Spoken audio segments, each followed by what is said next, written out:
this is a channeled message for you. And I truly believe that if you've come by this post, because I'm doing things differently on this channel now. I used to do it on my video recorder and edit it and put it up, and it stopped me from being able to put it up because it didn't feel raw enough. It felt like so much hassle had to go into just delivering these messages. The Spirit said to me, use your phone. Use your phone and upload. And just get the message out there. So that's exactly what I'm doing. And if there's one thing I've learned, and it's one thing that I want to teach you on this channel, is to trust in the guidance that you get given.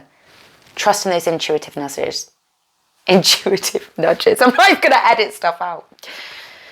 The channeled message that I'm getting today, and I want to bring one channeled message every day,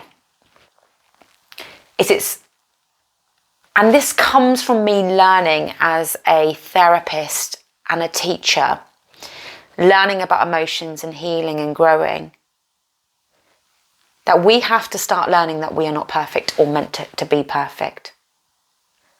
We have normalised in society that we have to show up as best versions of ourselves, that we have to show up and have these masks on all of the time, that anything less than happy or compliant or good is not good enough.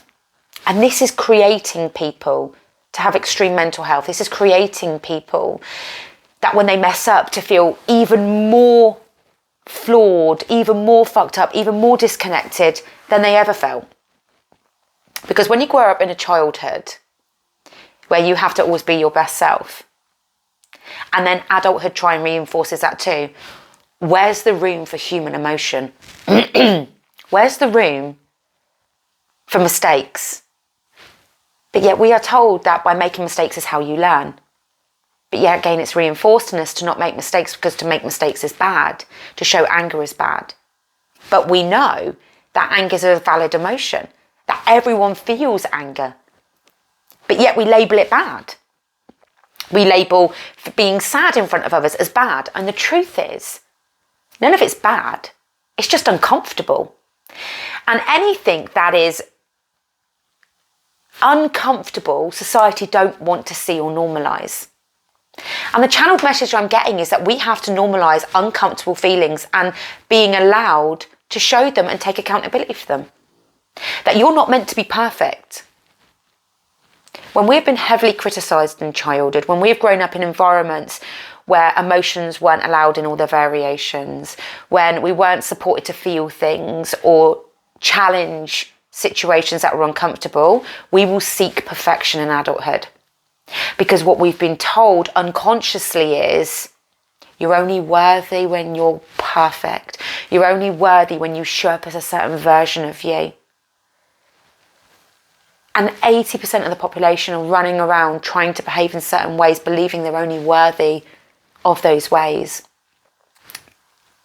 And I'll give you an example. I have a SEND daughter who's autistic and ADHD, and I'm in discussions with the school and how they're not supporting her. But I'm also not angry at the school or fighting the school. I'm in awareness that these teachers are coming across as condescending and belittling and patronising because they have been made to believe that they have to show perfect versions of them. And the teachers that I really do bond with are the teachers that go, hey, God, I've got it wrong, or I'm really sorry you're going through that.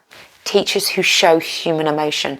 Teachers who have learnt along the way that you don't have to be perfect, that you don't have to show up as a certain version of you, that actually parents are more likely to understand a teacher that acts human and shows different emotions than a teacher who pretends they don't make mistakes, a teacher who doesn't take accountability, and a teacher who masks. But that teacher's been taught to mask. And you may sometimes struggle with seeing people in their emotions. You may struggle with seeing somebody sad, wanting to change their sadness because you're uncomfortable, when really we need to give space to their sadness. Wanting to only like people who are showing good versions of themselves. As a therapist, I teach my clients holistically and somatically that we have to feel. We have to feel and validate and normalise mistakes, normalise imperfections, normalise emotions. This doesn't mean normalizing emotions to be reactive or unregulated. It means working on the reactiveness and the unregulatedness, but not suppressing the emotion. Now, yes, there's some times that you might have to hold the emotion in and go away and navigate it at home. But that doesn't mean suppress it. That doesn't mean not feel it. The channeled message is we need to create in society a wave of people normalizing messing up, normalizing making mistakes, having more compassion for ourselves in the mistakes that we make, because that will ultimately lead us to have more compassion for others. I learned on my long journey of healing that when I used to be a really judgmental person of others, judging what they were doing, their parenting and things like that, I didn't like being a judgmental person. I didn't understand where it come from. But my parents were judgmental. They were judgmental of me and judgmental of themselves. And it's learnt behaviour and it's ingrained behaviour. When I started to learn to have compassion for myself, and the reason why I was judgmental of other people is because I was so judgmental of myself. I hated myself. I was taught I wasn't good enough. Wasn't good enough at school. Wasn't good enough at home. I wasn't a good enough child.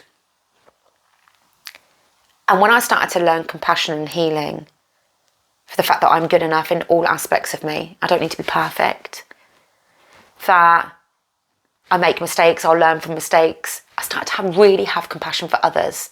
Because if I wanted people to forgive me for the things that I did, or forgive me for the ways that I behaved in my pain, then actually it can help me understand that other people's behaviour to a degree can come from pain. And that doesn't mean that I accept all people's poor behaviour and say, I'm never going to put in a boundary, I'm never going to stand up for myself. But it means that I can put in a boundary while also having compassion. Or I can walk away from that person without pure hate, because I can have awareness to the fact that maybe they're going through something. That I can actually stand up for myself, hoping to educate them, but not making them change, but standing up for myself. That two of the same things can exist. Because just like yin and yang, just like negative and positive, just like feminine and masculine, two of the same things can exist. You can walk away from somebody but still have an awareness that they're going through something. You can put in a boundary of somebody and be angry but not have to direct that anger at them. All emotions are valid. Anger is there because you've been violated in some way, and that emotion is valid. And nobody gets to tell you that that emotion isn't valid. Sadness is valid. Happiness is valid. Peace is valid. And we'll only find peace when we start to normalise all these emotions. But normalising the emotions means we have to understand sometimes maybe the unhealthy behaviours that we have from these emotions. That actually anger's okay to have, and more than okay to have, but maybe how we use anger or direct our anger is something we need to work on. Not stopping anger, but how do we direct the anger? Learning to not direct it at someone will become over-regulated. And sometimes that will happen, but then taking accountability for it. I stopped doing YouTube videos because of the belief that they needed to be perfect. That I needed to have a set plan, set this, set that, and I was so in my mind about it. And Spirit said to me, show up.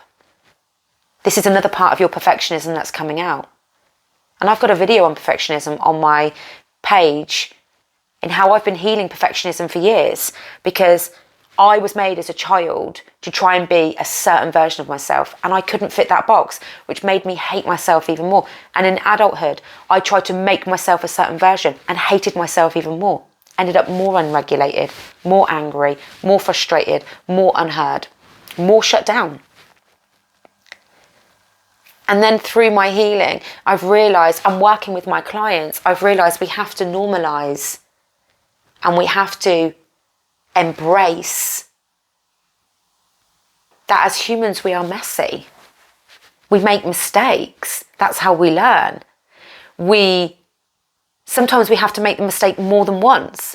People believe that the mistake you make, you have to learn straight away, but you never learn from a mistake straight away, because you have to process the mistake each time in different levels of healing to understand why that mistake really, where it's coming from, why you're doing it, and how do you heal it. The mistake of me taking drugs, I had to understand Why was I taking drugs? What pain was I holding? Why was I running to drugs as a coping mechanism? Now I'm starting to feel stuff. How am I going to choose a healthier coping mechanism?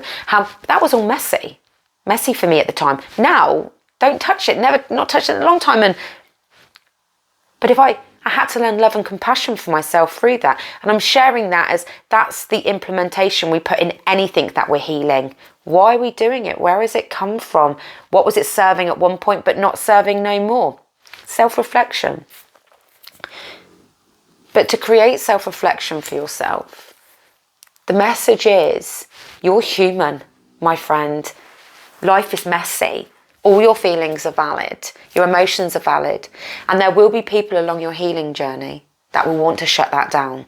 They will want to tell you that it's not okay to show that. It's not okay to feel that.